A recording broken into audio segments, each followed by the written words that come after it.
All right, today we're going to tackle something huge: how modern software actually gets built and delivered to you.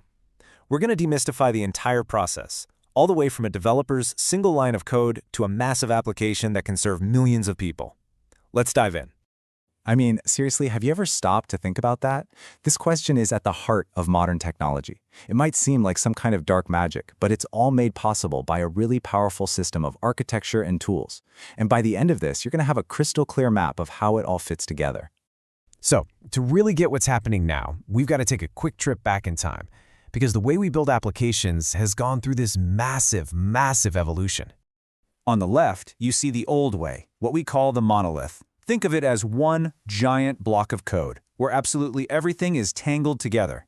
A single tiny bug and some minor feature, yeah, that could bring the entire application crashing down. But on the right, that's the modern way, microservices. Here we break the application down into lots of small, independent services that all just talk to each other. And here's the magic part. Each of these little microservices has one specific job to do. And because they're independent, they can be updated or scaled all on their own.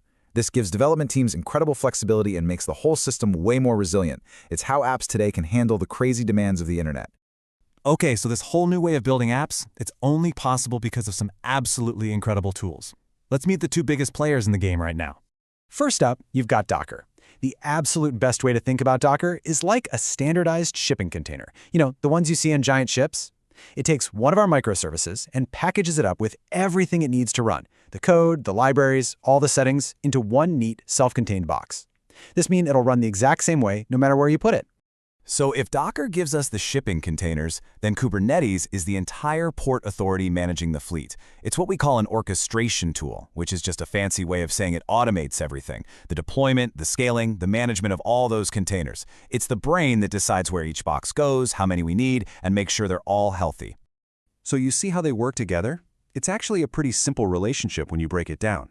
Docker builds and packages the app into a container, and Kubernetes takes those containers and runs the whole show at scale. They are the powerhouse duo behind almost every modern cloud application you use. All right, that's enough theory for now. To make this really concrete, let's walk through building a simple, three-part application, something that looks a lot like a real-world project. Our little app is made of three distinct microservices. First, you've got the front end. That's the user interface, the part you actually see and click on in your browser. Then there's the backend API. This is the brain of the operation, handling all the logic. And finally, the database. Pretty straightforward. That's where all the data lives. Each one of these is its own separate, independent service. So the big question is, how do we actually get one of these services, let's take our backend for example, into one of those Docker containers we were just talking about? Let's walk through it. The whole process starts with a simple little text file called a Dockerfile. Honestly, the best way to think of it is as a recipe.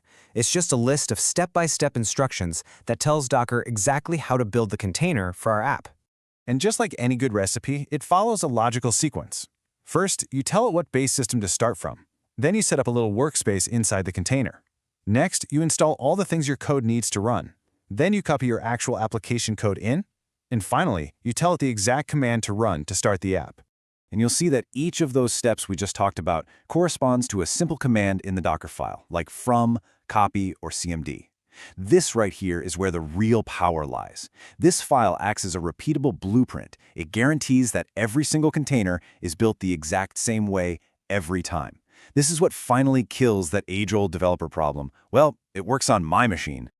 All right, so we've successfully boxed up our application using Docker. Now it's time to hand these containers over to the master of ceremonies, Kubernetes, to manage the whole show for us at scale. So just like Docker had its recipe in the Docker file, Kubernetes has its own playbook. This is a configuration file, usually written in a format called YAML. It's basically a list of instructions telling Kubernetes everything it needs to know: which container to use, how the networking should work, and, crucially, how many copies of our application to run. So in our Kubernetes file, we can specify the number of replicas, or, running copies of our backend we want. Let's start with 2. This gives us some basic redundancy. So if one of them fails for some reason, the other one is right there to take over without anyone even noticing. But what happens when our app suddenly gets super popular? We get a huge surge in traffic, and we need more power to handle the load. Well, this is where Kubernetes just shines. Instead of scrambling to set up new servers, we just make one tiny change to our configuration file. And just like that, you see the power of orchestration. With a single change to our config, we can tell Kubernetes to scale our backend from 2 copies up to 3, or 50, or even 100. Kubernetes handles all the complicated stuff automatically, making sure our app stays fast and responsive no matter what. Now, I'm not going to pretend this is all super easy from day one. The learning curve can be a bit steep. For anyone just starting out, here are a few common stumbling blocks that trip everyone up at first. YAML is super picky about indentation, so watch out for that. And getting your containers to talk to each other and to the database can be tricky. Just knowing about these ahead of time can save you hours of frustration. But hey, getting through those challenges is all part of the process, right?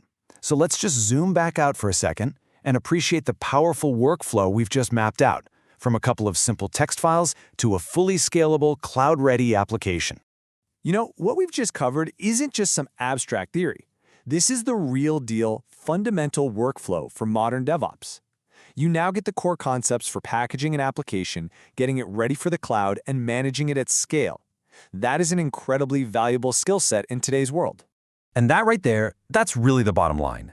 The entire tech landscape today is built on these principles of putting things in containers and orchestrating them.